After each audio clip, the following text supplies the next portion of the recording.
कक्षा 12वीं के विद्यार्थियों के लिए एक और सेट यहाँ पर भी आ चुका है, जिसका पूरा हल मैं आप लोगों को यहाँ आज के इस वीडियो में करवाने वाला हूँ।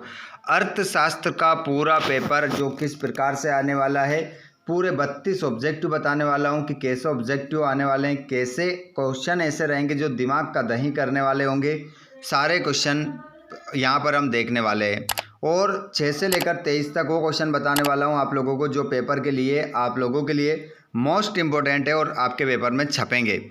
चलिए बच्चों, तो हम बिना देर के स्टार्ट करते हैं पहले क्वेश्चन से। अगर आप चैनल पर पहली बार आएँ तो चैनल को ज़रूर सब्सक्राइब कर लीजिएगा और घंटी की बटन कॉल पर कर लेना, जिससे आने वाले इस पूरे पेपर का सॉल्यूशन और अन्य क्लास के वीडियो भी आपको मिल सके। चलिए बच्चों, तो बिना देर किए हम स्टार्ट करते हैं पहले प्रश्न से। जितने भी दोस्त लाइव क्लास में जुड़ चुके हैं, एक बार अपने एक दोस्त को इस क्लास को ज़रूर शेयर करें, ताकि वो भी अच्छे से अपनी तैयारी करके जाए और अच्छे झंडे गाड़ कर पेपर में आए। चलिए, तो हम स्टार्ट करते हैं पहले प्रश्न से। पूरा पेपर का सॉल्यूशन यहाँ पर एक बार फिर आप लोगों के लिए उपस्थित है। देखिए, पूरी जितनी मेहनत हमसे हो रही है, पूरी मेहनत कर रहे हैं आप लोगों को अच्छे नंबर दिलाने के लिए। एक से एक पेपर आप लोगों के लिए लेकर आ रहे हैं। आप लोगों ने जितने ABCD में अक्षर नहीं पढ़े होंगे ना, उससे ज़्यादा हम आप लोगों को सेट प्रोवाइड करवा रहे हैं। जी हाँ बच्चों, अर्थशास्त्र का कक्षा 12वीं का एक और यहाँ पर सेट आ जाता है। आप सभी विद्यार्थी इंग्लिश मीडियम वाले और हिंदी मीडियम वाले क्लास में जुड़ जाइएगा और क्लास को अपने दोस्तों के साथ शेयर कर दें। उनसे कह दो कि सर एक सेट और लेकर आ चुके हैं, हमारी परीक्षा में हमारी मदद कर रहे हैं, तो पढ़ लो जल्दी से। यहाँ पर क्वेश्चन क्रमांक आप लोगों के लिए लेकर आया हूँ मैं। पहला, सही विकल्प चुनकर लिखिए। कुल उपयोगिता जब स्थिर होती है तब सीमांत उपयोगिता होती है। कैसी हो जाती है? शून्य। शून्य इसमें आपका आंसर लिख लो। कॉपी और पेन उठा लो और पूरा क्वेश्चन पेपर अच्छे से हल कर लेना। और कुछ प्रश्न मैं आपसे अभी पूछूंगा ताकि मुझे पता चल सके कि आप लोगों की तैयारी कैसी है, कुछ याद है भी या नहीं। अगला क्वेश्चन, एक फर्म का उत्पादन फलन है तो आगतों एवं निर्गतों में संबंध। ये आंसर आप लगाएंगे। और भारत में वित्तीय वर्ष की अवधि होती है 1 अप्रैल से 31 मार्च। सीमांत उपभोग प्रवृत्ति है, तो सीमांत उपभोग जो प्रवृत्ति है वो आप यहाँ पर ऑप्शन में राइट आंसर देख के रहे हैं। ठीक है, यहाँ पर आप देख सकते हैं करेक्ट आंसर क्या होगा आपका। ऑप्शन नंबर ए इसमें आंसर सही दे रखा है, ताकि आपको स्क्रीनशॉट लेकर आंसर और भी आप अच्छे से पढ़ सकते हैं, बाद में भी पढ़ सकते हैं, आंसर सहित आपको मिल जाए टिक लगा हुआ, तो आप स्क्रीनशॉट यहाँ पर ले सकते हैं। उसके बाद में कीमत स्वीकारक व्यवहार किस प्रतियोगिता की विशेषता है? तो आंसर हो जाएगा पूर्ण प्रतियोगिता की। पूर्ण प्रतियोगिता इसमें आपका उत्तर होगा। उसके बाद में आधुनिक अर्थशास्त्र के जनक के रूप में जाना जाता है। तो आधुनिक अर्थशास्त्र के जनक के रूप में जाना जाता है, तो इसे हम बोलते हैं एडम स्मिथ जी को जानते हैं। ठीक है, तो 6 ऑब्जेक्टिव यहाँ से क्लियर हो जाते हैं आपके। अब हमारे अंग्रेजी मीडियम वाले, तो वो भी अपने आंसर देख लेंगे। यहाँ पर इंग्लिश में सेम आपके आंसर रहेंगे जो हिंदी मीडियम में आपको बताए हैं। ठीक है, उसके बाद में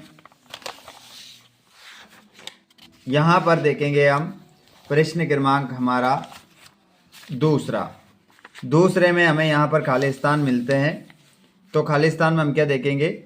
औसत समप्राप्ति बराबर बटा मात्रा, लेकिन यहाँ ऊपर क्या आएगा? तो यहाँ पर ऊपर आ जाएगा कुल प्राप्ति। कुल प्राप्ति यहाँ पर आपका आंसर हो जाएगा। उसके बाद किसी वस्तु अथवा सेवा की सरकार द्वारा निर्धारित कीमत की ऊपरी सीमा को कीमत कहते हैं। तो इसको खालिस्तान में आप लिखोगे, इसमें आपका उच्चतम निर्धारित कीमत कहते हैं। इसमें आंसर आप लिखिएगा उच्चतम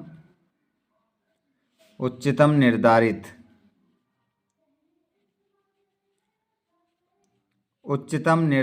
कीमत कहते हैं। पूर्ण प्रतियोगिता में प्रत्येक फर्म वस्तु का उत्पादन एवं विक्रय करती है। तो यहाँ पर आपका करेक्ट आंसर जो होगा समरूप वस्तु का। इसमें आप लिख देंगे समरूप। समरूप आपका इसमें हो जाएगा। तीसरे वाले खालिस्तान में आप लिखेंगे समरूप।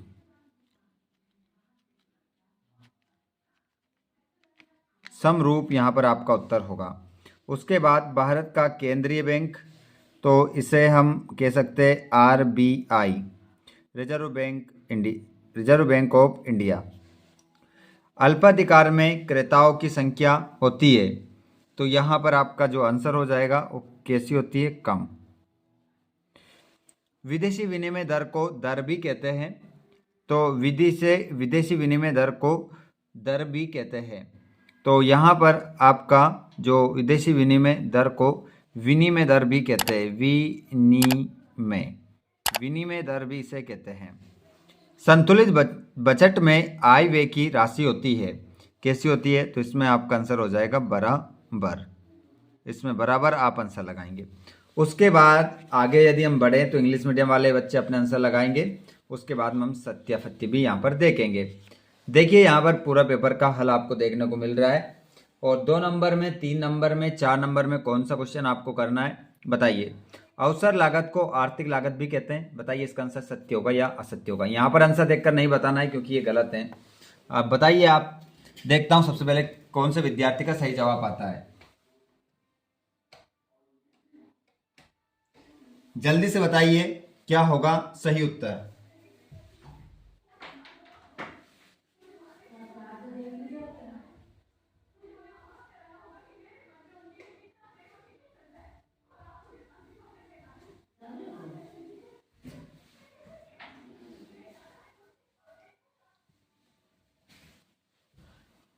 एक ने भी अभी तक कमेंट नहीं किया, और जिसने भी कमेंट किया है वो गलत कर रहा है, देखकर नहीं करना है।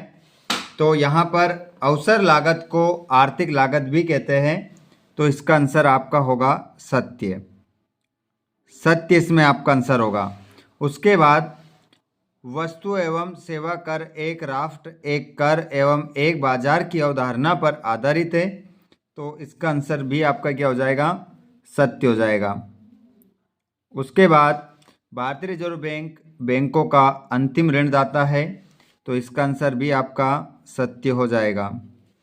उसके बाद यदि किसी कीमत पर बाजार पूर्ति बाजार मांग से अधिक है, तो उस कीमत पर बाजार अधिमांग कहलाती है, तो ये आपका क्या होगा? असत्य होगा। इसमें आप असत्य लगाएंगे। और 2 अनअधिमान वक्र एक दूसरे को काटते हैं, तो इसका आंसर भी आपका असत्य होगा। उसके बाद बाजार मांग वक्र औसत संप्राप्ति वक्र है, तो इसका आंसर आपका सत्य होगा। इस प्रकार आपके हो जाते हैं यहाँ पर आंसर। जिसके बाद इंग्लिश मीडियम वाले बच्चे ट्रू फॉल्स अपने देख लेंगे, तो पहला वाला आपका ट्रू हो जाएगा, दूसरा भी ट्रू हो जाएगा, तीसरा भी ट्रू हो जाएगा। उसके बाद में ये आपका फॉल्स हो जाएगा, पांचवा भी फॉल्स हो जाएगा, ये आपका ट्रू हो जाएगा। उसके बाद यहाँ पर हम जोड़ी देखेंगे। जोड़ी इंग्लिश मीडियम और हिंदी मीडियम वाले साथ में देख लेंगे, गलती नहीं करना। उसके बाद यहाँ पर हम देखें तो उत्तर देख लेते हैं। स्थानापन्न वस्तुएं, तो इसमें आपका जो आंसर होगा वो होगा चाय एवं कॉफी, सही है। पूरक वस्तुएं, तो पूरक वस्तुएं कार एवं पेट्रोल, सही है। मूल्यह्रास, तो मूल्यह्रास को आप जो मिलाओगे वो मिलाओगे स्थानापन्न व्यय, प्रतिस्थापन्न व्यय, ये आपका क्या होगा? 3 नंबर पर होगा। उसके बाद अंतिम वस्तुएं, तो अंतिम वस्तुओं में आप जो मिलाओगे वो मिलाओगे अंतिम उपभोक्ता, 4 नंबर। और किन्स का आय विश्लेषण, तो इसको जो आप मिलाओगे वो मिलाओगे अल्पकालीन, ये 5 नंबर। और निवेश, इसको आप मिलाओगे, निवेश को आप मिलाओगे दीर्घकालीन, ये 6 नंबर हो जाएगा, ठीक है। इस प्रकार आपकी जोड़ी मिलेगी। यहाँ पर इंग्लिश मीडियम वाले बच्चे भी सेम जोड़ी आप अपनी मिला लेंगे, है ना। ये नंबर डाल लें आप अपने इन नंबरों पर, इन शब्दों पर, आपका यहाँ पर जोड़ी वाला जो आंसर है वो कंप्लीट हो जाता है। उसके बाद में यदि हम बात करें तो यहाँ पर आप लोगों के लिए लेकर आ चुके हैं एक शब्द में उत्तर। उसके बाद पूरा पेपर भी हम देखने वाले हैं, आप चिंता ना करें। विश्व बैंक, एक शब्द में एक वाक्य में उत्तर देना है। विश्व बैंक की स्थापना कब हुई? तो 1944 आपका इसमें आंसर होगा। उसके बाद में किसी वस्तु की मांग एवं कीमत में किस प्रकार का संबंध होता है? तो इसमें आपका जो आंसर होगा वो आंसर आप बताइए क्या लगाओगे? किसी वस्तु की मांग एवं कीमत में किस प्रकार का संबंध होता है? चलिए, तो इसका आंसर बताइए सभी के, क्या होगा आंसर? सभी विद्यार्थी जल्दी से इसका आंसर बताएं क्या होगा। इस प्रश्न का जवाब आप लोग हमें कमेंट बॉक्स में बताएंगे। एक प्रश्न हम आपसे पूछ रहे हैं जिससे हमें पता चल सके कितने विद्यार्थी ऐसे हैं जिनकी तैयारी बहुत ही अच्छी है। बताइए इसका आंसर क्या होगा। और अवसर लागत क्या है? श्रम बाजार में मजदूरी दर का निर्धारण कैसे होता है? और समष्टि अर्थशास्त्र के कितने प्रकार होते हैं? तो इसका आंसर आपका 4 हो जाएगा। और प्रत्यक्ष कर में कौन से कर शामिल होते हैं? तो आय कर हो जाएगा, आय कर, और निगम कर हो जाएगा, निगम कर, आय कर, निगम कर, और हो जाएगा संपत्ति कर। प्रभावपूर्ण मांग की अवधारणा किसने की? तो यहाँ पर हो जाएगा जॉन मेनार्ड किन्स। किन्स भी आपका सही है। चलिए, अभी इस प्रश्न का और इस प्रश्न का उत्तर आप लिखा हुआ देख लो ताकि आप लिख सको। देखिए यहाँ पर स्क्रीन पर आप देखिएगा, यहाँ पर एक तो आप देखेंगे तीसरा वाला, एक वस्तु की अतिरिक्त इकाई प्राप्त करने के लिए दूसरी वस्तु की छोड़ी गई मात्रा को अवसर लागत कहते हैं। और चौथा वाला, श्रम की मांग और श्रम की पूर्ति की शक्तियों द्वारा। ठीक है, और ये हमारा हो गया था जॉन मेनार्ड किन्स का पूरा नाम है। आय कर, निगम कर और संपत्ति कर, ये छठा वाला था, ये पांचवा वाला, चौथा वाला, सभी आंसर आपने देख लिए हैं। उसके बाद में यहाँ पर मैं आप लोगों को वो क्वेश्चन बताने वाला हूँ जो आप अपने पेपर के लिए तैयारी में लगेंगे। अगर आपको आंसर भी चाहिए तो आप कमेंट बॉक्स में हमें ज़रूर बताएं। देखिए यहाँ पर अर्थव्यवस्था की केंद्र समस्या क्या है, और यहाँ पर केंद्रीकृत योजनाबद्ध अर्थव्यवस्था या बाजार अर्थव्यवस्था में कोई दो अंतर लिखना है। उसके बाद यदि यहाँ पर आप देखें सभी 2-2 नंबर के क्वेश्चन हैं, इन्हीं क्वेश्चनों को आपको लगाना है। उसके बाद यहाँ भी आप देखें निम्न स्तरीय वस्तु क्या है, उदाहरण दीजिए। उसके बाद यहाँ पर आप देखिए पूर्ति की कीमत लोच क्या है, दीर्घकाल में एक फर्म का पूर्ति वक्र क्या होता है, बाजार संतुलन कीमत की विवेचना कीजिए, निम्नतम निर्धारित कीमत क्या है, उदाहरण दीजिए, औसत आय क्या है, अल्पाधिकार से क्या है, समष्टि आर्थिक विश्लेषण किसे कहते हैं, और विश्व महामंदी कब और क्यों हुई। यहाँ पर पढ़ सकते हैं आप इन क्वेश्चनों को, क्योंकि ये क्वेश्चन ऐसे हैं जो पेपर में पूछे गए क्वेश्चन है। आय का सकल राष्ट्रीय उत्पाद क्या है, और वैयक्तिक प्रयोज्य आय का अर्थ लिखिए, वस्तु विनिमय प्रणाली क्या है, और मुद्रा के प्रमुख कार्य क्या है। देख सकते हैं पूरा क्वेश्चन पेपर है A to Z, यहाँ पर हम क्वेश्चन देख रहे हैं। अगर आपको आंसर भी चाहिए तो हमारे पास आंसर रेडी है, बस आप कमेंट बॉक्स में बता दीजिएगा कि हमें आंसर याद नहीं है, आप आंसर भी हमें प्रोवाइड करवा दो। तो यहाँ पर देख सकते हैं ये पूरा क्वेश्चन पेपर, समष्टि और व्यष्टि अर्थशास्त्र में अंतर, अर्थशास्त्र की विषय वस्तु क्या है, देख सकते हैं 17वां है, स्क्रीनशॉट ले सकते हैं, वीडियो को रोककर आप लिख सकते हैं। समग्र मांग क्या है, सरकारी बजट के उद्देश्य क्या है, सरकारी वस्तु सरकार के द्वारा ही प्रदान की जानी चाहिए, क्यों। उसके बाद यहाँ पर भी आप देख सकते हैं 20वां, 21वां, 22वां, ठीक है। और यहाँ पर आप देख सकते हैं क्वेश्चन नंबर 23वां। तो ये पूरा क्वेश्चन पेपर यहाँ पर हल हो जाता है, जिसमें 32 ऑब्जेक्टिव हमने आपको करवा दिए हैं, बाकी क्वेश्चन भी बता दिए हैं कि यही क्वेश्चन आप पढ़ें अच्छे नंबर के लिए। यदि आप इतना भी नहीं पढ़ सकते तो फिर आपकी बहुत ज़्यादा कंडीशन ख़राब हो सकती है, ठीक है।